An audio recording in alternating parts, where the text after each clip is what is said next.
Hey everybody, it's GauntletX and welcome back to some more Magic Arena, and today I'll be playing this week's Midweek Magic Event, which will be Momir. For those who have never played the format before, each player is going to have a pre-constructed deck that has access to the Factory of Momir Vig Emblem. This is an emblem that lets us spend X mana, discard a card, and create a token copy of a random creature with mana value X. We can only do that at sorcery speed and once per turn, so we will just be working our way up the curve of mana costs with some random creatures. These could be any creatures on Arena's database, so anything all the way back from the Historic and Explorer anthologies to the newest set of Phyrexia All Will Be One. There's also some cards on Arena's database that are only accessible with the Factory of Momir Vig or other random producing effects, like Hoverguard Sweepers, which is an 8 mana 5/6 flyers that returns 2 creatures to their owner's hands when they hit the board. So that is a card that doesn't exist in any way that you can get for your own collection, but does exist for random events like Momir. So some interesting stuff. Definitely a very random, very high variance format, but it's a fun way to just shut your brain off for a little bit and see what happens. Traditional Momir on Magic Online is each player with a 60 card deck of exclusively basic lands, but on Magic Arena they have put in some non-land cards into the decks, but they are identical deck lists between you and your opponent. So some of these cards can make Power Stones to help you use the factory a little quicker, and some of the cards are like board wipes in case things are going really wrong. So a little bit less random than traditional Momir, but still a pretty chaotic time. So without further ado, let's get into the gameplay, grab our 3 wins, get our rare rewards, and our random mystery cosmetic. Alright, here we are for game 1. I don't love playing 1 mana cards in Momir because the higher up you get on the mana curve, the more powerful the average creature is, so I usually like waiting till turn 3 when I'm on the play, turn 2 when I'm on the draw. That way I know I can keep playing lands long enough to make it all the way up to 7 and 8 mana creatures at random. That being said, because Arena is only the most recent sets of Magic's history, the general power level of the 1 and 2 mana creatures is actually quite a bit higher than it would be in traditional Momir on Magic Online, and the whole waiting till turn 2 or turn 3 thing is definitely one of those age-old rules of traditional Momir, so that might be dated information by now. There might be enough good 1 mana cards on Arena that you could just start aggressively and just go 1 drop, 2 drop, 3 drop if you really want to. So opponent hits a Vote a Sea Scavenger, which is a nice one. They can look through the top 3 cards of their library, put 1 on top, the rest on the bottom. We have hit the green source for the Croaking Counterpart. Our opponent did discard it because they can still get value off the flashback, but with as many lands in hand as we have here, I'm cool to keep discarding lands for now.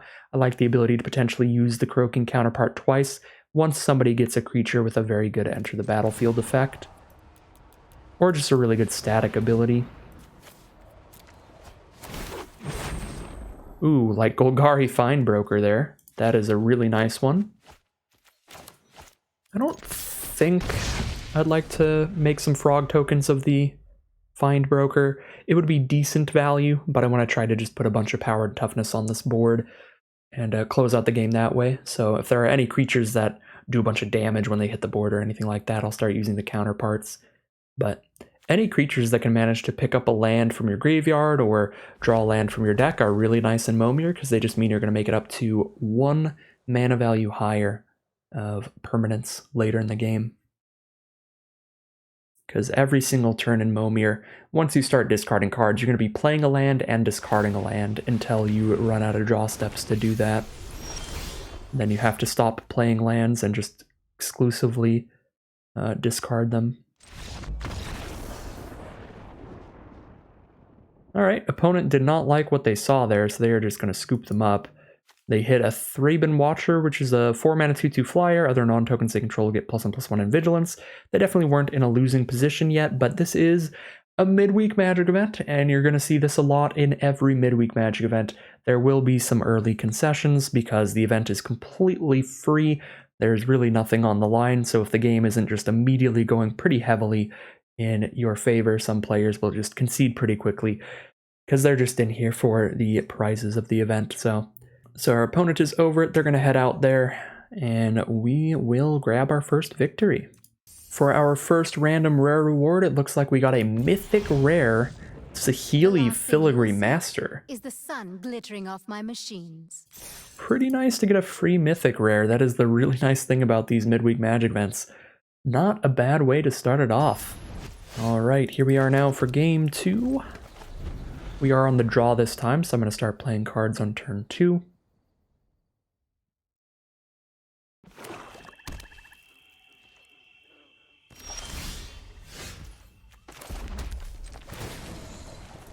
Let's see what we get here. Starting off with a Krovikan Scoundrel, one of the cards from the basic arena deck lists. This is in the mono black list that Sparky uses. I don't even know if you can get this card. Probably. You probably get this card in the basic mono black deck that arena gives you. But a 2-mana 2/1 with no abilities. That would be unplayable in every format, including draft. Oh, they're using the alchemy cards? Don't love that. Not that I hate alchemy cards, but I don't like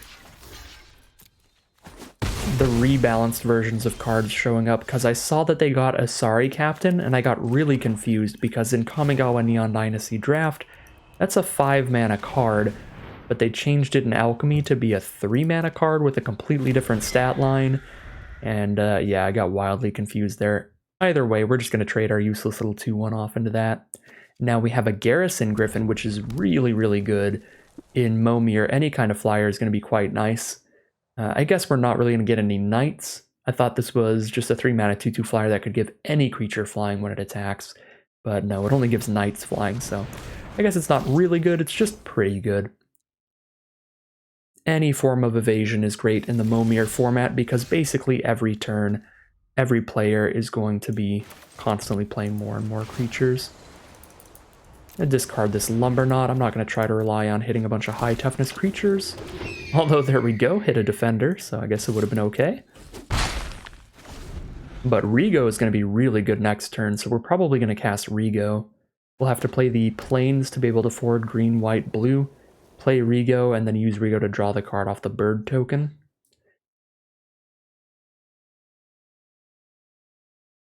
We'll be skipping a play next turn. Uh-oh. Alright, we really need to kill Tendershoot Dryad, or that will take over the game quickly. That gives them a 1/1 Sapperling during each player's upkeep, not even just their own. And once they have 10 or more permanents, all of the Sapperlings get +2/+2. So it spits out a 3/3 every single turn.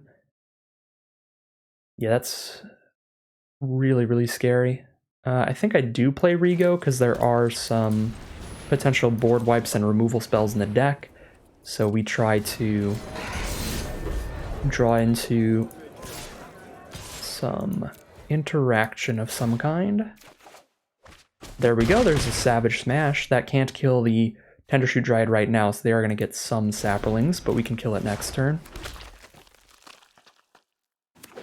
And once we kill the Dryad, the Sapperlings don't get +2/+2 anymore. Marit of the Frost. Wow, that's horrific.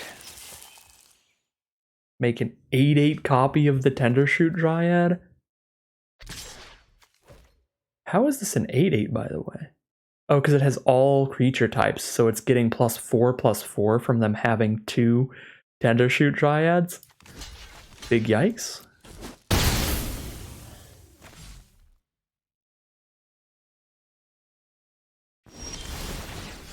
So now we're trying to draw into a board wipe, because one Savage Smash is not going to save us. Can still slow them down, but let's draw our cards first, I think. We'll hit a little bit less hard, because I could Smash, give this +2/+2 to hit harder.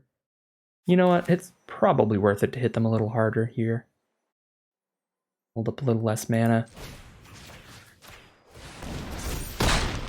Make it more likely we can potentially outrace them if we can kill them in 3 attacks. But technically I still can't kill them in 3 attacks because I only get the +2/+2 this turn. Arbalest Engineers is the draw. Can't play that here because I don't have the green source. I think we need to get a random creature to have more blockers. Yep. Come on, another flyer. That's another flyer. We can hit for 6 damage next turn, theoretically. 6, 7 from Assure, 8 from Arbalest Engineers. Can't crack back for lethal, plus I might just die right now. Probably not. We can block Tender Shoot with Rego. Take 15.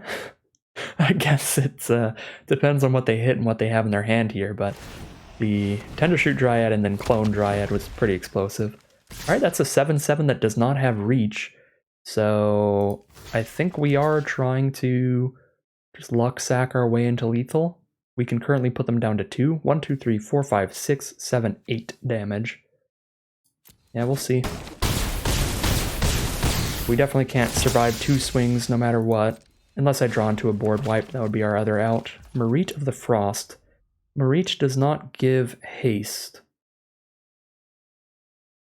to anything. Arbalest Engineers could give haste to the Marit, but I don't have the mana. I'm 1 mana off. 1, 2, 3 plus 5. It's 8 mana. I have 7 I could play. So if I had 1 more mana, I could play Marit and then give Marit haste and trample. Attack and kill them in the sky. Dang, that is so close. 5, 6, 7, 8, 9. 4, 5, 6, 7, 8. No, it's 8 damage still. Okay. So I suppose I need to draw the card and hope it's the board wipe. And hold all my mana up for it. That is not the board wipe. Alright. Well, 3 nights is not enough to survive.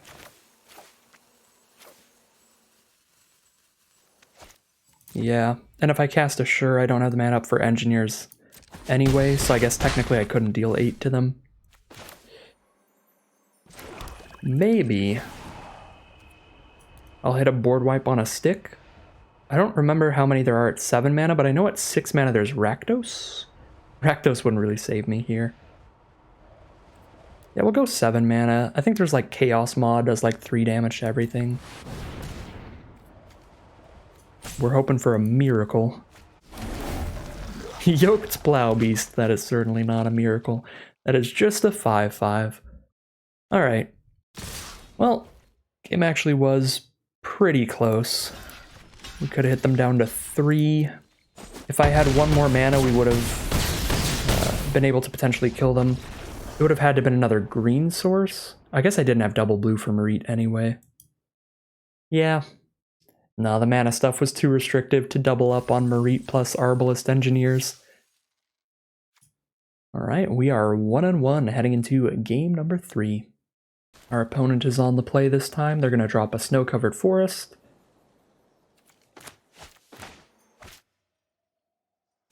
And they're just going to immediately go for it with 1 mana cards. They get a 1/1 Death Toucher. Not bad at all for the format. Because it's going to stay relevant throughout the game. Always be able to trade into whatever sized creature we're playing at the time. I'm going to start on turn 2 here.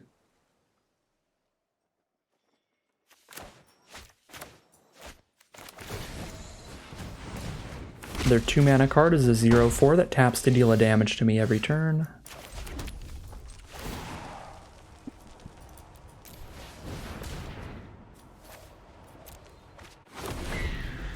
And our 3 mana card is the Silverbeak Griffin.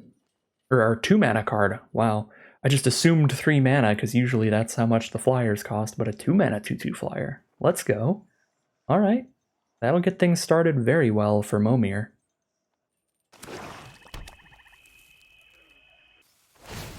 Three mana from our opponent is going to provide them with Aven Eternal.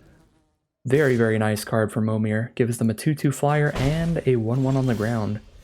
Off of 1 card.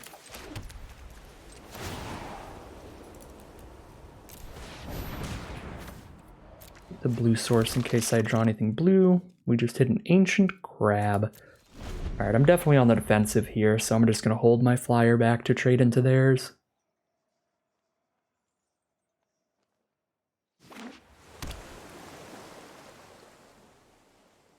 Unleash the Inferno could be pretty nice in the future. We can kill one of their creatures and blow up their wall of Forgotten Pharaohs. Another flyer for our opponent. This one drains us for life just right when it hits the board. Not the most excited about the Ancient Crab. I think I'll just get the Death Toucher out of the way now. Definitely have to draw into a black source, ideally. So that I can go ahead and kill their flyer and their wall. Discard Orfeo, because I can't play Orfeo till I hit the black source, and it's going to be less important when I do. Edgar is just a 4-mana 4/4 in this format. Will not be able to come back transformed. That being said, in March of the Machine, there are incubator tokens that are double-sided tokens, so they are changing the rules for tokens where they can transform into their backside. And I believe they are changing the rules for token clones to also be able to duplicate the backside of any double-faced cards. So I think in the future, the next time Momir comes around, after March of the Machine comes out, we actually will be able to flip double-faced tokens. Shark to Crab is really bad for me. They can just make it bigger and lock down my best blocker. Well, we hit a vampire to go with Edgar. That's kind of cool. But we're pretty far behind here. Shark to Crab can go ahead and just put its noodly little appendages all over Edgar. Tap them down. Then they're attacking with a 5/5 on the ground, a 2/2 in the sky. All I have to block with is a 4/4. Which means I have no good blocks.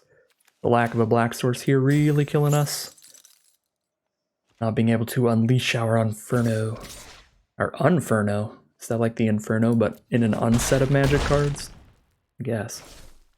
I'd like to see an unset on Arena at some point, but then it would pretty fundamentally change how they design them, so I don't think they'd ever do that. Rather get 3/2/2 Knights or smash something here.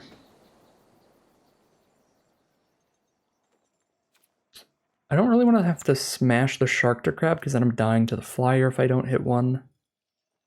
I think I'm gonna try to use a Sure Assemble to block the crab, and then smash the flyer later.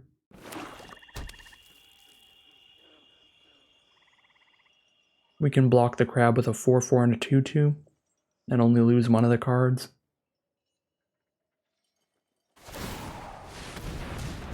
Five mana card from our opponent. 4/4 Vigilance Reach. Pretty great. Luckily no form of evasion or anything though. Alright, this Assemble is going to play incredibly.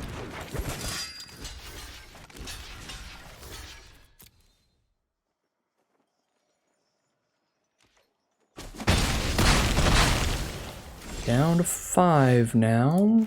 That is not a black source, so it's just not that useful to me.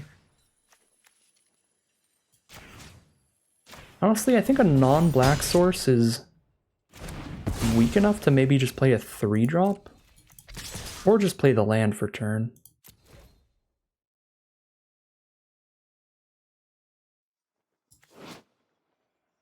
I just realized they can't ping me with the wall, that's why I haven't been doing it. They have to have a desert to ping me, so it's just a 0/4. 3, 4, 5, 6. I think I'd rather get a 7th mana out and just play a 3-drop right now.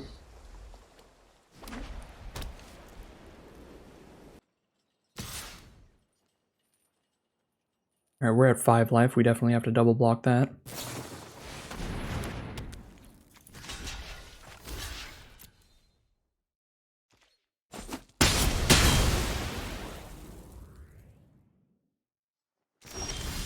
Alright, they pass the turn. Let's get some 7 mana cards and see who is luckier. 7/6 that pretty much can't be blocked. That's pretty good. Well, currently can't be blocked. But I guess they're going to be playing 7 mana cards as well, most likely, so they're definitely going to have stuff big enough to block the Linnorm. Kills them in 2 hits if they somehow don't get creatures with power 3 or greater, or 4 or greater. Right, they need 5 green mana to make that anything but a 5/5. Okay. Oh, here's the black source. 5 damage to that, 2 excess damage to blow up the wall. Hit them for 9. We've got 1 turn to get out of lethal. This is an instant. I think I'm going to hold up the land and just attack with the 7/6 because it halves their life total. And then I'll hold up the Unleash in case they hit a big flyer or something to blow up. And if they have a removal spell for our knight, we can just blow up the elemental instead to not die. But if they don't have a removal spell for the knight, then they just send in the 5/5, I chump block. Get ready to kill them on the crackback? Oh yeah, this is going to be... Oh, I was going to say, I don't even have to cast Unleash the Inferno to win there. Now I do have to cast it, but they'll have no legal blockers for my Linnorm. And that'll end the game. We've got an Orfeo, but Orfeo does not have enough power to block Linnorm, and we are going to find the victory there. Was not looking great for us early, but Momir is some absolutely chaotic, RNG-centric, high-variance nonsense, and we will luck our way out of that one. So we're now 2-1. We're going to get our second random rare reward, and we've got 1 victory to go to get our mystery cosmetic. Random rare reward is Legions to Ashes. Going to be able to exile a bunch of non-land permanents and all tokens with the same name as that permanent. So a solid exile removal spell. Yeah, this is just a better Vindicate. I guess a Vindicate can blow up lands, but it's a Vindicate that exiles and exiles all of the tokens if you're choosing to exile that. Super nice card. 2 wins down. Let's go grab our 3rd victory. Probably going to play King Darien on turn 3. King Darien is significantly stronger than a random 3-mana creature, I would say. Being able to give all your tokens hexproof and indestructible when you want. So let's go Mountain Plains Darien, I think. Mountain and Plains so I can hold up Rip Apart. Our opponent got a turn 1 Dragonfly Pilot. This is what I was talking about, where maybe you do just start with 1-drops on Magic Arena's version of Momir, because 1 mana 1/1 that can crew a Dragonfly suit and puts a Dragonfly suit in your hand? Definitely worth starting with 1-drops. Okay, Graph Rats is not a great 2-drop though, just a 2 mana 2/1. Alright, I don't think I'm going to rip apart anything that they have right now, so we'll just discard a Swamp with only... Well, I don't need the second white. We'll discard another Plains. You may mill 4 cards. What happens if I do? When it dies, return a land from my grave to hand. Okay, I don't need to mill 4 then, because I've already got 1 in grave thanks to Momir.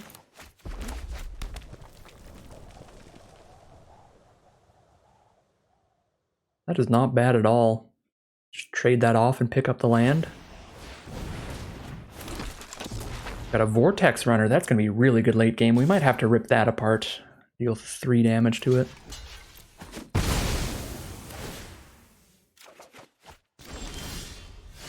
Okay.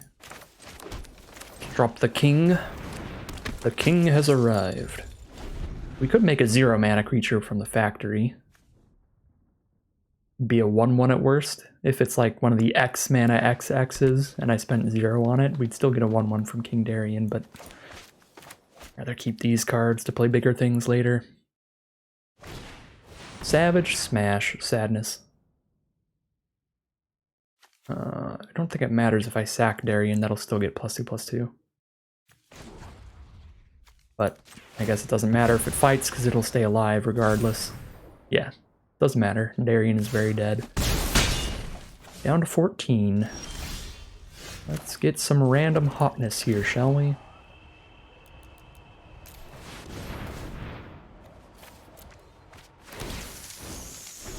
Alright, 3/3 reach. Fine. Can trade into the Dragonfly suit if they get it down. They don't have a white source though, so Dragonfly suit might just get discarded for Momir.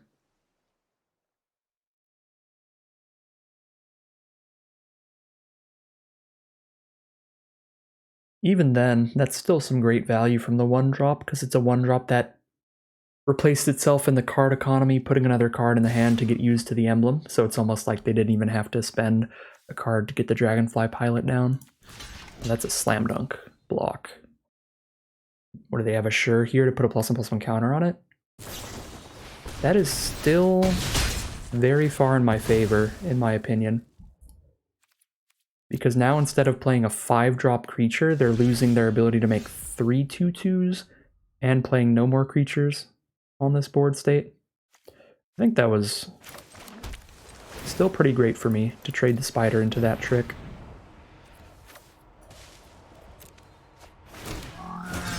The one thing I don't like is that the Vortex Runner is big enough now that if they do get to 8 mana, I can't kill it with Rip Apart.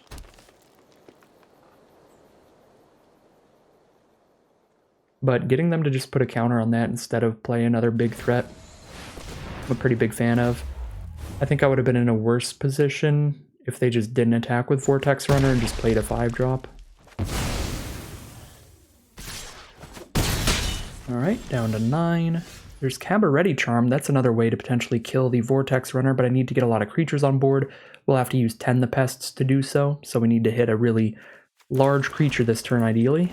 So we can sack it to Tend the Pests and then Cabaret Charm the Vortex Runner. I think that is our out, so I'm going to discard Rip Apart at this point.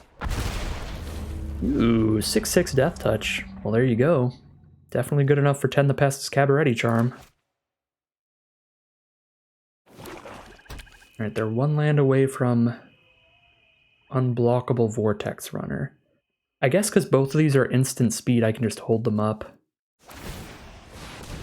And wait to see if they hit that next land. There's a Siege Worm. I think I need to hold up the blocker for Siege Worm. So I just pass here rather than sending in. If I send in, and then they play land attack with everybody, I sack Tetsamok for 6/1/1 pests. I guess I Cabaret Charm the 3/4 and I block the 5/5. Gain a bunch of life there. I guess I'm still fine.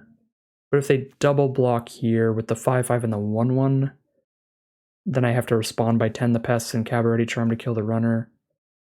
Feels pretty bad. I guess if they double block with those two, I could just play another creature, because I'm only taking 4 on the crackback. This is probably a little greedy, but I'm going to do it. Yeah. I'm just going to get another creature for the Tend the Pests then. I'll take 4 damage next turn if they top deck a land.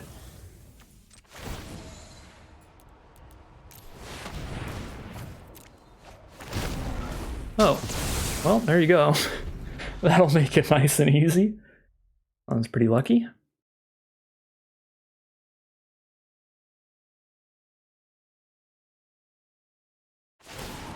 Alright.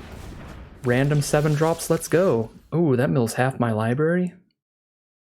It's not really concerning. These libraries are quite large. And I can probably immediately trade into it. Yes, I can. I can double block. They kill the 3/3, because if they kill this one, then I get 3/1/1 flyers.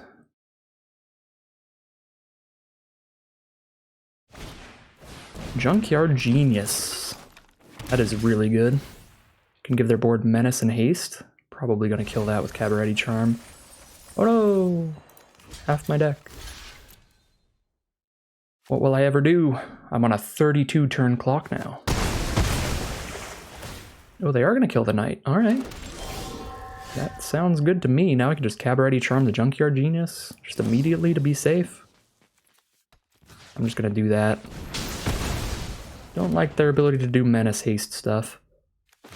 And I'm not all that into this Tend the Pests, so I'd rather just play a 5-drop at this point.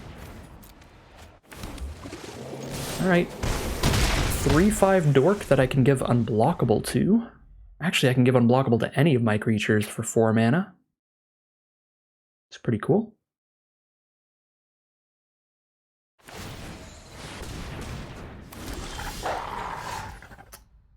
I cannot let that stay around. It can deal damage as though it weren't blocked, just deal 7 to me. I don't have a human on board though, so if I play Dire Tactics, I lose 6 still. Oh, that is painful. I guess like they could put me to 2, and I still win the game by hitting them twice in a row. 1, 2, 3, 4, 5, 6 this turn. They attack in, then I crack with everybody. I think Dire Tactics is probably safer. I take 1 less damage. And I'm mega guaranteed to lethal next turn.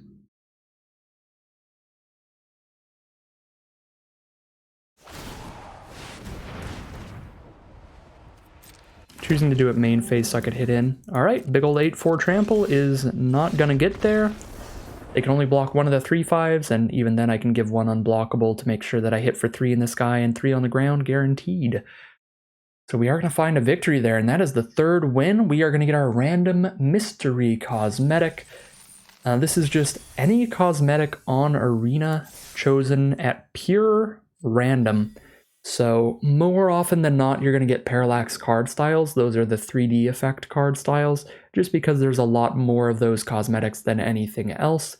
But you could get card sleeves, you could get some of the cooler card styles, and you could get avatars and stuff. So let's see what we get here. Out of our mystery cosmetic, fingers crossed. This is always just the non-parallax card style lottery for me, because they're just the most common thing by far, so it's a lot cooler to get something else. Plus, I'm not super into those styles, so let's find out. Claim our prize. Well, as can be expected, we did get a parallax card style this time around, and it is the card style for Gitaxian Anatomist, so it's not really a card that I think I'll ever end up playing. Maybe there's some kind of very proliferate-focused historic brawl strategy, but I think I've played this maybe once, twice in draft, and I drafted All Will Be One like at least 30 times. So, not a super heavily played card, but it is a free card style nonetheless. So that is going to end today's event, and that will end today's video. As always, I'd like to thank my patrons very much for supporting the channel, and thank you for watching. If you're interested in seeing more videos like this, you can always like, comment, and subscribe to tell the YouTube algorithm to send you more of these videos in your recommended feeds. If you'd like to catch me live, you can check out the Twitch channel in the link in the description below. And if you'd like to support the channel directly, you can check out the Patreon link in the description below. Other than that, as always, thank you very much for watching, and I'll see you all again tomorrow for the March of the Machine Early Access event.